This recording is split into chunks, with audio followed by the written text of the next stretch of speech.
Hi, welcome back. It's part two to the state of, or my campaign update and the State of the Union, State of the World message for today. This is the State of the Union part. And I have to admit, it sounds like, calling in the National Guard to take care of the sanctuary city issues and also just to be present and deter crime. It's working, which is what I experienced when I was in Switzerland and when I was in Egypt. There was a lot of military around, and so you always felt safe. And there are low crime rates in both of those places. In Cairo, I felt, really quite safe in this area where there was a military brigade doing something. And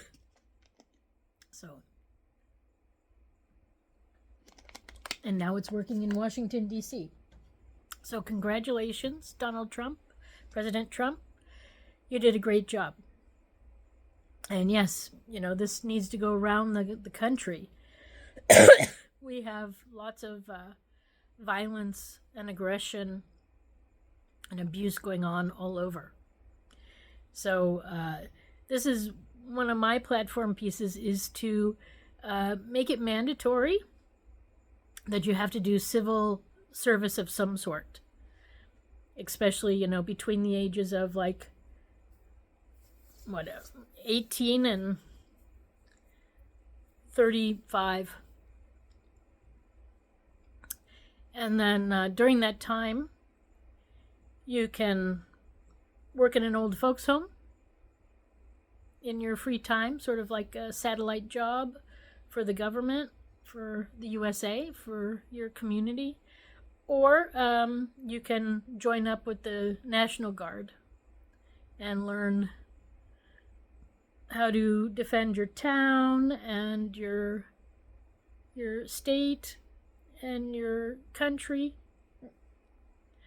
Both avenues will have educational times periodically where you will go and have experiences too at different states. So you'll get to see what the United States really is, because so many people are born in one state and one city and they stay there their whole lives. And, it's a shame because we have a big, beautiful country. And so many other people, especially from other countries, come here and enjoy our country.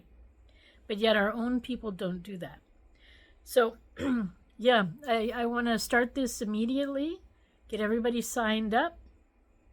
I'm working a little bit, basically it's going to be about 3-4 weeks every year, where you come in and you do your service and you meet up with your buddies, whoever you were with, or your girlfriends, whoever you were hanging out with, because it's going to be for girls too. And then you learn skills and you practice what you've learned, whatever project you were included on. And we build together a better country, a better community feeling.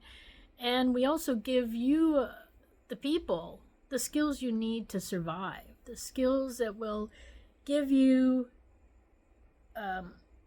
pride in yourself and in your country, give you purpose. I mean, not only, you're probably also doing other things that are giving you purpose, but this will be a different sort of thing.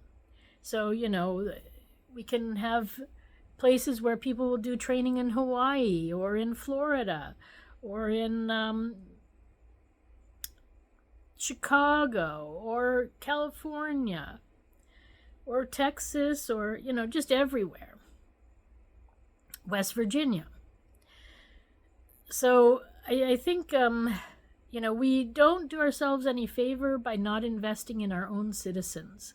And this is an investment in our citizens. This is giving them skills and knowledge and abilities that maybe they wouldn't have, and strengths that they wouldn't have, and helping each one of us to develop into a strong person, a strong citizen. That's my goal. And then we also have a strong country because of it, because we're more in community with each other. We know how to protect and defend, and we know how to nurture. So there will be a nurturing aspect too, where one can go and learn more about nurturing. And yeah, so I think this is a great opportunity to just help our people and our country in many ways. And, utilizing the National Guard in Washington, D.C. is just an example of how it can be. These people are in Washington. They have to work, but then after work, they get to enjoy. And it's a great way then to see Washington, D.C., because some of these people have never been there. And this is something, too, I even want, 17-year-olds should go to the Capitol and have an experience, meet the president, meet their Congress people. It should be mandatory, because you're becoming adults the next year when you turn 18.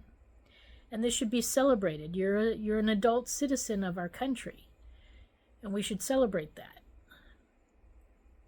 And we should introduce you to the country and prepare you for being a great citizen. But so far, we're not doing that. And this is also sad. So many other countries around the world actually care and do these things. So we are lagging in our care of our people. That's the state of my union that I see. Yeah. It's called domestic tranquility. It's part of the domestic tranquility plan. Yep.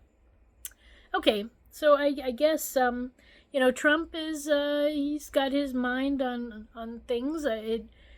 Getting crime down, it was not really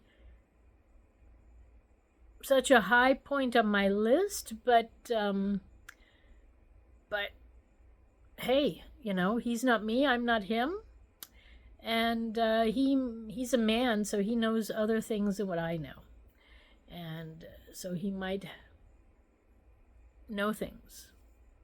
He's also living in D.C., so he probably sees a lot of things on a regular basis and hears lots of stories, and I'm living in West Virginia, so it's not the same. But anyways, I congratulate him on his success, and on the success with talking with the peace